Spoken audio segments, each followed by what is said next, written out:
Well, we welcome the latest winner of the Ford C. Frick Award. Joe Castiglione will be honored at the National Baseball Hall of Fame. The 48th winner of the award. He joins us now on the road with the team because where else would Joe be?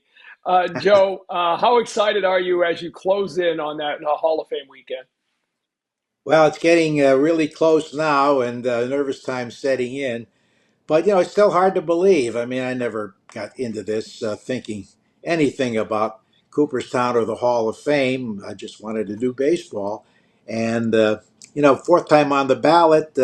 So I started to think a little bit more about it, but I never really gave it much of a chance because there's so many qualified candidates, and they only pick one a year. But it was such a blessing, and I'm really excited.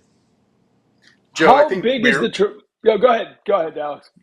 yeah, I think we're all we're all thrilled to see you getting this honor. How much work has it been for you to kind of get towards this monument? This is a landmark in life, right? Like, is this comparable to planning a wedding? What's the buildup been over these several months? Yeah, there are some similarities to, I guess, a wedding because we've had three for our three kids. Uh, but the Hall of Fame does most of the work. And I just had to come up with three lists: an A list, which is my family, kids and grandkids, and their spouses, and then a B list, which is siblings and a few very close friends, and then a very large C list because we have a very large family. I have seven siblings, Jan has eight siblings, and they want to bring not only their kids but also their grandkids. So we have a very big group coming, and we had planned a party, which was fun, and of course doing my speech, which I've worked on for several months, and I think the finishing touches are on it right now. It's about 12 and a half to 13 minutes, supposed to be 10 minutes. I don't think they'll pull the plug, so and I'm having a hard time editing. So I think as long as they don't object, we'll let it go at 12 and a half. When Jim Rice went in, he got a message from Yaz, and Carl said, "I leave at 10 minutes and 1 second. You can keep talking, but I get up and walk away at 10 minutes and 1 second." So I think that's the closest to a hard out I've ever heard. But I do want to ask you about the speech because. I had the honor of working alongside Dennis Eckersley the summer he was inducted, and then Jim Rice the summer he was inducted. And they were two very different approaches, as you would think. Eck was grinding on that speech, and you pretty much couldn't talk to him over the last 3, 4 weeks because he was just constantly re editing and rewriting. Jim, on the other hand, his wife threw it together with him, and he said, "Yep, we're good. I'm ready to go." I don't think he thought about that speech a second time. Where do you fall into that spectrum, Joe? Yeah, I fall somewhere in between. Jan helped me with it, and I really haven't showed it to the kids yet, but it's a basic thank you. I mean, I have so many people to thank who've been so good to me in my career and helping me get to this point at the last all these years. So, I mean, from broadcast partners to management people who helped me get along to ownership of the ball club and so many friends that I've dealt with over the years that it's really one big thank you. And, I have a couple of anecdotes in there, like how I hung up on the Hall of Fame when they called me accidentally to tell me I was the honoree. Basically, what I did was my son was trying to tape it for Channel 5, and instead of hitting the white button to put it on speaker, I hit the red button and disconnected. Longest 40 seconds of my life till they call back, believe me. But that'll be one of the anecdotes, and there are a couple of others, but mostly it's a big thank you. Well, Joe, it's we mentioned some of the Hall of Famers who you've had the opportunity to cover and to celebrate their inductions. You have such a rich appreciation for baseball history, and one of the joys for me of being in the same industry of you and getting to think of you as a friend and I, a colleague, certainly not a peer, but a colleague, is that I've gotten to experience different aspects of baseball history with you, whether it's visiting the Clemente Museum or the Jackie Robinson Museum. I haven't ever been to Cooperstown with you. How many times have you been to Cooperstown? What does the Hall of Fame mean to you? I've probably been there at least 25 times, Alex. It was 50 miles from Colgate University where I went. Of course, I didn't have a car at Colgate, so I didn't get there very often. But in recent years, I try to combine a trip to my alma mater with Cooperstown. And I've had so many friends there over the years that have worked there. Bill Guilfoyle, longtime public relations director of the Pirates, who was the vice president of communications for many years in Cooperstown. Guy who introduced me to covering Major League Baseball. Jeff Idelson, the former president, was our intern, our booth intern in 1986 and 87, and was working as a bartender at the time and working with us for $25 a game and went on to become president of the Hall of Fame. So I've had a lot of people to visit over the years, and I always look for an excuse to get there at least once a year. So it's almost like a second home in many ways. We we look at your career, and you can encompass the Red Sox history, right? Through the years you have covered this team on radio. And let's move aside the four championships, okay? Because they obviously stand on their own.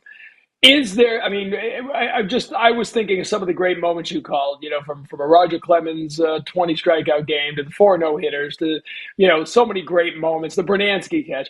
Just, I mean, if you move aside the four World Series, because all of us now owe you a trademark whenever we say, "Can you believe it?" Right, and that all comes from '04. Okay, but besides those championships, is there a short list of the moments that stick in your mind that resonate with you? Have to be Morgan Magic in 1988.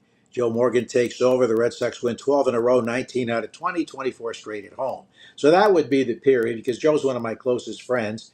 At age 93, he plans to be there in Cooperstown for me. Of course, he combines it with a trip to the Saratoga racetrack, as that'll be he does that every year. So it really works out for him, and he's coming with his son and with Scout John Koziak. So those would be the highlights. I remember the first home run of Kevin Romine's career, a walk off. I think it was the second game of Morgan Magic, and then the Todd Benzinger home run down by the pesky pole in the 10th inning, was either the fourth or fifth game of that stretch. But that was just an exhilarating time, especially being so close with Joe.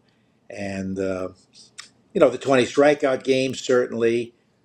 Anytime Pedro pitched, it was such an event. Fenway Park was electric. The Dominican flags, all the noisemakers, and there are just so many different highlights. But if I had to pick something other than the four World Championships, it would be the time of Morgan Magic, July of '88. I think that it's kind of worth rolling back even to before you came to the Red Sox, right? When you were working in Cleveland, and what are memories that you have of that time, and how do you put into words what it meant to get the job as the Red Sox play-by-play man in what, 1980? 83. 83, yes. 83, excuse me. Well, Alex, it was a long and winding road, as the Beatles once said, but I didn't do minor league baseball. When I was coming along, I took the TV route because minor league baseball was not in very good shape in the early '70s, and there were many teams on radio in the East at the time. It's more the case in the Pacific Coast League, but I took the TV route. I worked in Syracuse. I worked in Youngstown, Ohio, full time. Then I went to Cleveland as a weekend sports anchor and stayed there 7 years. And it was there where Bill Flynn, who used to run Channel 38 and brought the Red Sox to Channel 38 in the late 1970s, was our general manager. He hired me with no experience to do 40 games.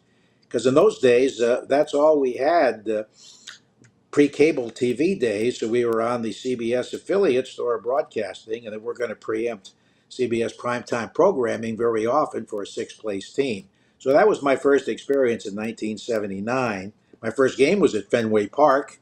Dennis Eckersley pitched for the Red Sox and beat Cleveland 7-1. Rick Wise was our starter. They've both been with the opposite teams. And Dwight Evans hit the first home run I ever called. I recall that.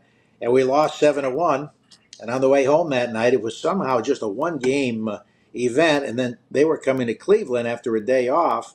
the Red Sox were. We got hit by lightning as we were trying to land. So my first trip was almost my last trip. It was a commercial flight, of course, in those days with Cleveland. But it was a great experience that 1 year because I made a lot of friends. One of my dearest friends, Andre Thornton, will be there in Cooperstown. He was the power hitting first baseman on that team. Has a record that can never be broken, most home runs in the history of Cleveland Municipal Stadium, which of course doesn't exist anymore. And a lot of great friends went on. Dwayne Kuiper became a broadcaster. Rick Manning became a broadcaster. Mike Hargrove, who was a good friend, became a manager. And so many of those guys stayed in baseball, even though he had a team that went 81 and 80. I was always happy for that rainout so we could finish over 500. Then the next year we lose the contract, so I did some fill-in radio on Cleveland. I continued to work TV anchoring and reporting, and I got a brewer's job on pay TV in '81, which was a lot of fun. Commuted to Milwaukee and was introduced to Bud Selig, who was very supportive, and came back to Cleveland in 1982 when we started a regional cable channel similar to NESN, the first of its kind, and we did Indians and Cavaliers, but we business end didn't go too well. I had to pull the plug. So in 1983, January of that year, I was working with Casey Coleman, Ken's son, in Cleveland, doing TV, showing him how to put a package together and edit and that sort of thing. And he told me his dad was looking for a partner because John Miller had left to go to Baltimore. So I got in touch with Ken, and he liked my tape. And we usually don't have much say about who we work with, but it was going to a new station, Campbell Sports Network, WPLM in Plymouth. And with Ken's strong influence, they hired me, even though I'd done exactly 2 radio games in my career. So it was a thrill. And Ken was so good to me. Ken and Johnny Pesky both helped me get established. Ken was so supportive and liked the way that I described plays. And Johnny, at the time, was suffering from sort of an autoimmune situation, and he was a coach, but he couldn't stay on the lines because of fatigue during the game. But he would come up to the booth, sit in with me in my play-by-play innings. And when Johnny is your friend and likes you, he tells the whole world, and he was so good about that. And later, of course, hit myself and my kids hundreds of fungos, hundreds of ground balls. So it was I was so blessed to have those 2 guys in my corner at that time.